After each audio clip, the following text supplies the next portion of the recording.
Hey guys, before we get to the content, I just want to let you guys know we're giving away a pair of Apple AirPod Maxes to a subscriber that turns on our notifications on this channel. If you've already done it before, then it's all good. You don't have to hit the bell and then unhit the bell and then do it again. Once you hit that notification bell, you've officially entered for a chance to win a pair of Apple AirPod Maxes. And now that we got all that out of the way,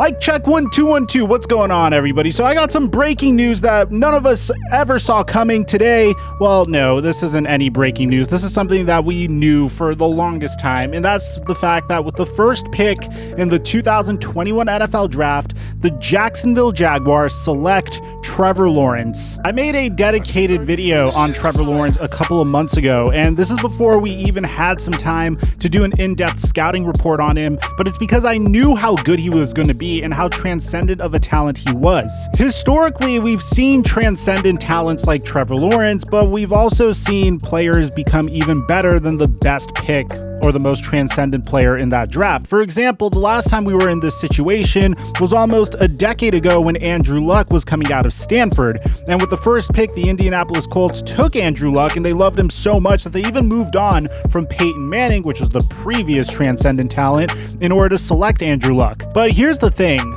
Andrew Luck wasn't even the best player in his own draft class. That would be Russell Wilson, who has had more longevity and consistency than Andrew Luck. In this scenario, I really hope the Jacksonville Jaguars take a cautionary tale from what happened to Andrew Luck. You have a player that is 6'6", which, by the way, is considered to be a unicorn in the modern NFL, which means Trevor Lawrence should have no problem seeing over those gigantic NFL offensive lines and finding his targets. And theoretically, when that happens to a quarterback, you'd think that, all right, he's probably a little lethargic. He probably won't be able to move as well in the pocket, kind of like Tom Brady. Tom Brady's a remarkable quarterback, but he's not necessarily known for his ability to scramble.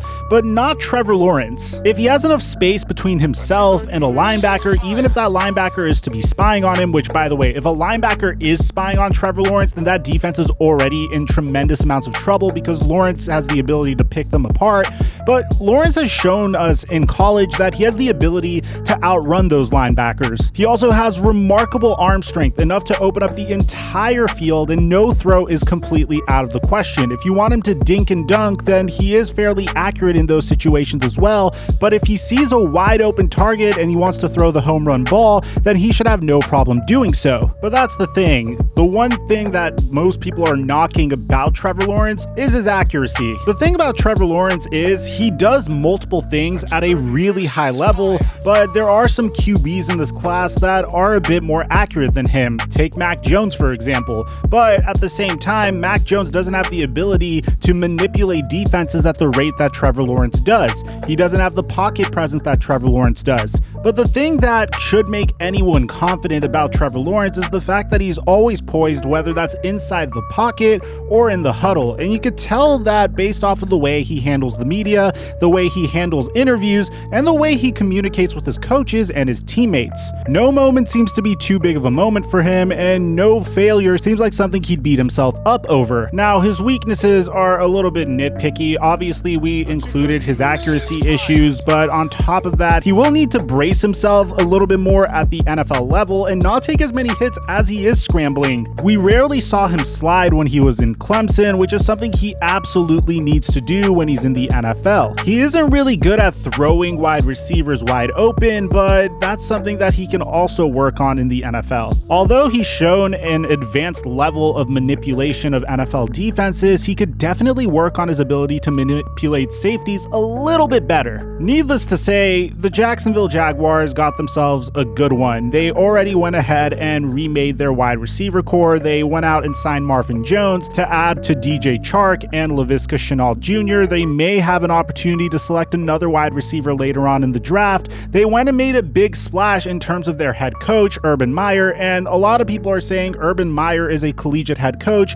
What if he becomes the next coming of Nick Saban? I truly believe that a collegiate head coach's success is based upon his ability to get himself a proper quarterback to team up with as he enters into the NFL. When you look at Chip Kelly's situation, he worked with Michael Vick and Nick Foles when Michael Vick was slowing down a little bit, and he did wonderful things with Nick Foles in the beginning. One of the biggest what-ifs in the modern NFL is what if Nick Saban was able to successfully sign Drew Brees in that 2006 NFL offseason as opposed to signing Dante Culpepper? Would he have continued on in the NFL, and would he have had a successful NFL career, or is a bad NFL coach a bad NFL coach and it was something outside of that? When you look at Pete Carroll, the Seattle Seahawks knocked it out of the park by drafting him quite possibly the greatest talents we've ever seen within the first couple of years that he was in the league, getting him Russell Wilson, Richard Sherman, KJ Wright, Bobby Wagner, Byron Maxwell, Cam Chancellor.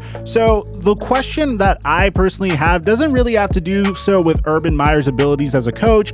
It's more to do with how much do you trust Trent Baalke and his ability to really surround Trevor Lawrence with those good pieces in order to put him in a situation to succeed. And I guess I'm really sensitive to this type of situation because I literally watched the last transcendent talent get ruined by an incompetent GM in Ryan Grigson. If you remember with the Indianapolis Colts, the next year after selecting Andrew Luck, Ryan Grigson decided to draft Bjorn Warner, which was a bust, then traded away his first round pick in 2014 for Trent Richardson, then drafted a draft bust by the name of Philip Dorsett the year after, and by the time the Indianapolis Colts decided to punt on Ryan Grigson and bring on a remarkable general manager in Chris Ballard, who knew that what needed to be done in order for the Colts to succeed was to protect Andrew Luck at all costs, it was too little too late. Andrew Luck completely was battered by the injuries that he sustained over his career because he didn't really have the greatest offensive line. And now that the Indianapolis Colts do have players like Quentin Nelson and Ryan Kelly, Andrew Luck absolutely despises the game of football and is not even tempted to return to the Indianapolis Colts despite them having a contender of a team. And I really hope that Trent Baalke, although he did have a very sketchy past with the San Francisco 49ers, doesn't mess this up, because on paper, everything seems to be going well for the Jacksonville Jaguars. As a matter of fact, their second biggest need was tight end, and they were able to lure Tim Tebow out of retirement to finally play tight end for them. So that should be interesting as well. So let me know in the comment section down below, what do you guys think about this pick? Do you think the Jacksonville Jaguars are set up for success, even though they have some sketchy people in the front office? And also, if you're watching this early enough, who would you want the Jacksonville Jaguars to take with their second first-round pick? Aside from that, I'm your boy Mike, and I'm dropping our mic until our next upload.